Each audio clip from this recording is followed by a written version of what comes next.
Ya, shalom teman-teman. Ya, khusus buat 3 teman yang kemarin belum sempat mengikuti kelas pertemuan pertama, kelas eksegesis perjanjian lama. Ya, ini pertemuan pertama ini pendahuluan sifatnya ya. Saya nanti nggak perlu jelaskan RPS karena penjelasan RPS mungkin yang paling esensi hanya tentang tugas dan skala penilaian ya. Nah, untuk tugas kemarin sudah di-share di grup untuk buku laporan bacaan yang judulnya adalah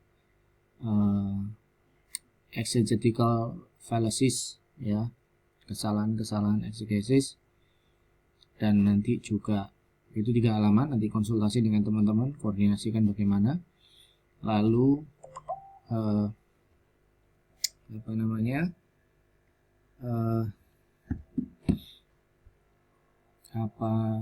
tugas makalah ya, tugas makalah nanti sambil berjalan nanti bisa kita terus diskusikan bersama. Itu teman-teman nanti harus sebagai tugas itu adalah untuk mengeksposisi ya, latihan mengeksposisi. Nah, untuk kelas pertama ini, pertemuan pertama kemarin dengan teman-teman juga saya sudah sampaikan, saya sifatnya mengulang karena saya tahu ada sebagian dari teman-teman yang belum pernah mengikuti mata kuliah hermeneutik dan Ibrani. Karena idealnya kelas eksegesis ini, mata kuliah eksegesis ini, seharusnya sebelum mengikuti kelas eksegesis, teman-teman sudah harus mengikuti kelas hermeneutik dan Ibrani.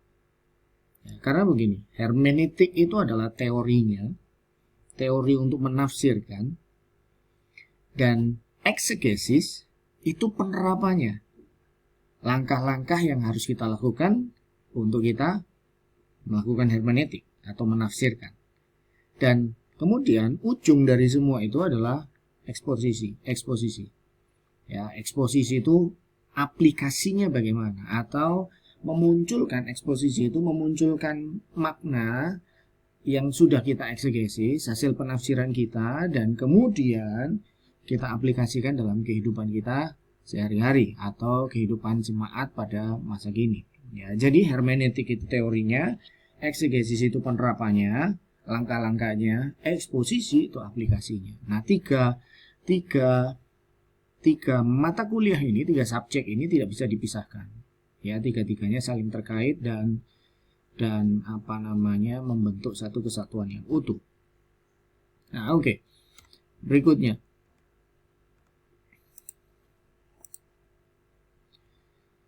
Nah, untuk itu saya ingin mengulang sedikit tentang aspek hermeneutika dulu.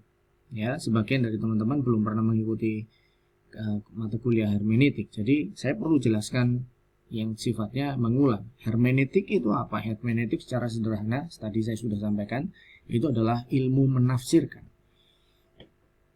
Ilmu menafsirkan. Dan kenapa hermeneutik itu diperlukan? Karena kita punya kecenderungan gini, kita sebagai pengkhotbah atau yang ditunjuk untuk berkhotbah, kita punya kecenderungan, atau di luar sana, kita punya orang di luar sana punya kecenderungan untuk khotbah itu mencomot ayat dan kemudian menafsirkannya, mengajarkannya lepas dari konteks. Itu sudah sering kali kita ketemukan. Ya, lalu menafsirkan secara harfiah yang tidak pada tempatnya. Mencari arti rohani dalam setiap ayat. Artinya begini, kadang ada ayat-ayat tertentu yang tidak perlu ditafsirkan sifatnya, gitu ya. Tidak perlu ditafsirkan karena sifatnya itu memberi data atau sifatnya itu sejarah, fakta sejarah. Ya, nggak perlu ditafsirkan. Kalau memang fakta sejarah nggak perlu ditafsirkan, gitu loh. Ya, ngapain kita menafsirkan fakta sejarah atau data? Ya toh? Misalnya angka ada angka-angka yang sifatnya simbol, tapi ada angka-angka yang sifatnya fakta sejarah, data, dan tidak perlu ditafsirkan. Nggak semua angka itu harus ditafsirkan sebagai simbol. Ya, misalnya angka 7, setiap kali ketemu angka 7, oh ini kesempurnaan, bicara tentang kesempurnaan. Bukan seperti itu, gitu ya. Nah, lalu kita punya Alkitab yang kita punyai sekarang juga memiliki sisi kelemahan-kelemahan. Karena kita harus jujur, kita harus mengerti bahwa dari sejak teks yang awal, teks yang asli itu sampai yang kita miliki sekarang yang ada di tangan kita, Alkitab itu sudah mengalami proses salin menyalin, ya, salinan demi salinan. Dan dalam proses penyalinan itu tidak bisa dipungkiri ada faktor-faktor kesalahan dalam penyalinan, ya, entah apakah itu disengaja atau tidak disengaja. Dan ini menyebabkan adanya pergeseran yang bisa mengakibatkan pergeseran makna dari antara teks asli yang dimaksudkan oleh penulis aslinya, tujuan yang asli, tujuan yang dari semula, pada yang kita terima sekarang itu mungkin ada perbedaan, ada pergeseran. Nah, itu yang perlu kita analisa. Yang perlu kita munculkan itu adalah tujuan dan makna dari tulisan aslinya itu bagaimana. Nah, lalu juga ada faktor keterbatasan manusia. Kita harus jujur bahwa kita punya kecenderungan itu untuk gampang-gampang aja lah gitu ya. Oh, ini pasti artinya ini, ya, tidak perlu ditafsirkan lagi. Nah, belum tentu seperti itu, ya. Lalu kita juga punya keterbatasan sebagai manusia itu dalam artian begini, kita harus jujur bahwa sebagai penafsir kita tidak mungkin secara 100% akan mampu menafsirkan tepat 100% seperti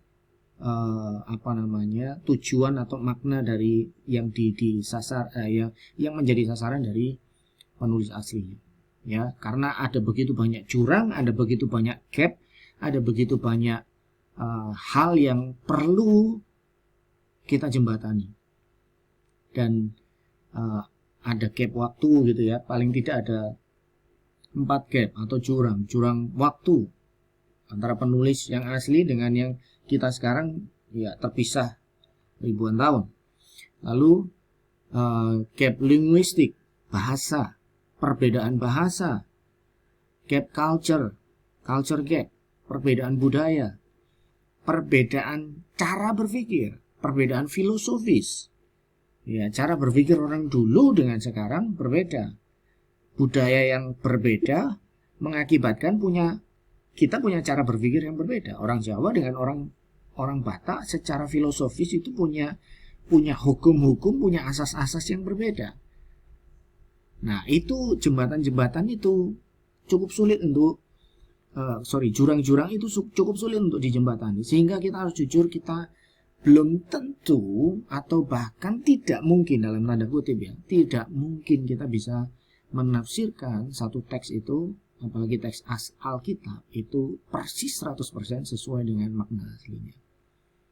Dan hermeneutik paling tidak membantu kita untuk seminimal mungkin meminimalisir gap itu semua, jurang itu semua. Nah, itu sebabnya kita perlu hermeneutika. Ya. Nah, sedikit tentang eksegesis. Eksegesis itu berasal dari kata Yunani, yaitu exegeomai, yang berarti memimpin atau membawa keluar, dan dapat diartikan sebagai suatu penjelasan, eksposisi, dan interpretasi Alkitab. Ya, maksudnya tugas eksegesis itu adalah tugas membawa keluar. Kita punya tugas untuk menganalisa, mengeluarkan makna asli dari satu teks sesuai dengan tujuan dan maksud penulisan teks itu sendiri, dan kemudian mengeluarkan itu supaya dengan tujuan paling tidak kita dapat pemahaman yang cukup memadai.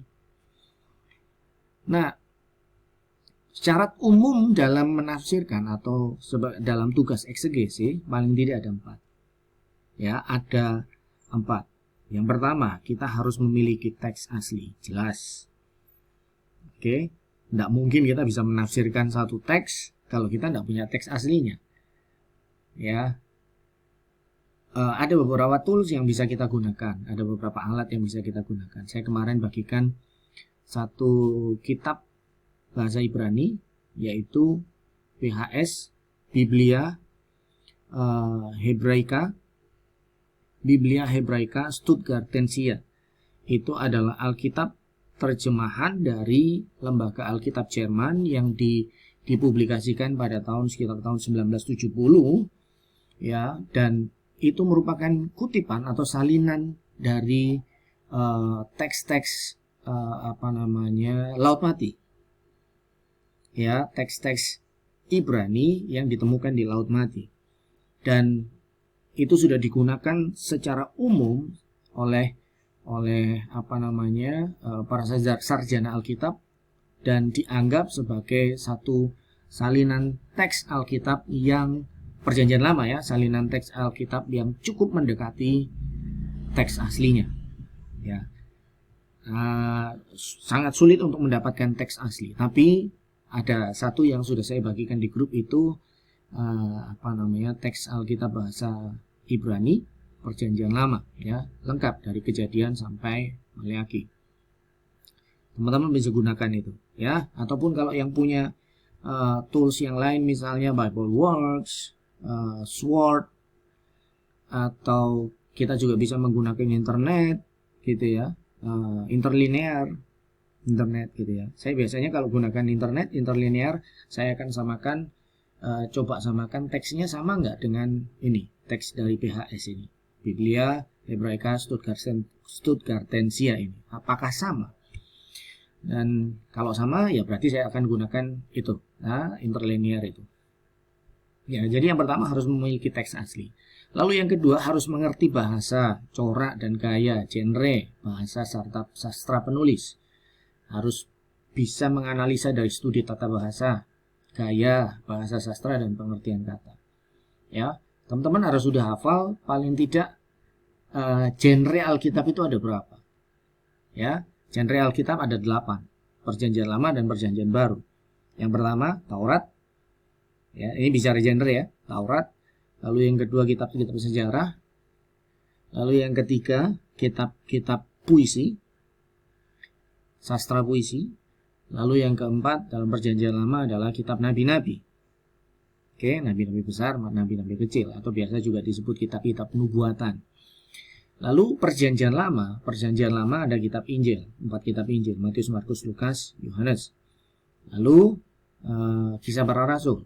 Kisah Para Rasul ini sendiri karena ini mencatat sejarah, ya, sejarah gereja mula-mula. Lalu yang ketiga adalah surat-surat kepada jemaat, ya, termasuk surat Paulus, surat Petrus, Yakobus, dan seterusnya. Lalu yang keempat, yang terakhir adalah surat atau kitab eskatologis atau kitab apokaliptik, yaitu Wahyu. Jadi 8 genre ini paling tidak harus di luar kepala, harus ngerti, harus hafal, ya. Dan nanti kita sambil belajar gaya, sastra, tata bahasa bagaimana. Lalu kemudian 3, kita harus menyelami sejarah penulis, mengetahui latar belakang sejarah, geografis, dan kebudayaan. Nah, ini teman-teman bisa dapatkan data-data ini di misalnya masuk ke sabda.org, ada pendahuluan kitab, setiap kitab apa gitu, ya, siapa penulisnya, kapan ditulis, lalu garis besar kitab, lalu tujuan penulisan, tema apa. Nah, itu teman-teman bisa dapatkan di situ paling tidak. Kalau perlu data tambahan, teman-teman bisa cari di ensiklopedia, teman-teman juga bisa cari di internet gitu, ya, atau bisa cari di commentary, Bible commentary, ya. Bible commentary ada beberapa macam, Matthew Henry, Calvin juga ada, dan itu bisa teman-teman baca secara online juga bisa. Lalu yang keempat, teman-teman juga harus memahami konsep pandangan dunia atau konsep filosofis yang dimiliki oleh penulis juga, ya. Itu konsep filosofis ini biasanya juga dipengaruhi oleh bulat budaya, politik pada zaman itu bagaimana, ya. Misalnya Yeremia, ya, secara filosofis itu mereka sedang tertekan. Nah, itu secara filosofis mereka adalah orang buangan yang sedang tertekan, dan itu harus dipahami oleh kita sebagai penafsir. Nah, ini bagian pertama yang harus kita miliki. Oke, nah, kita lanjut ke video.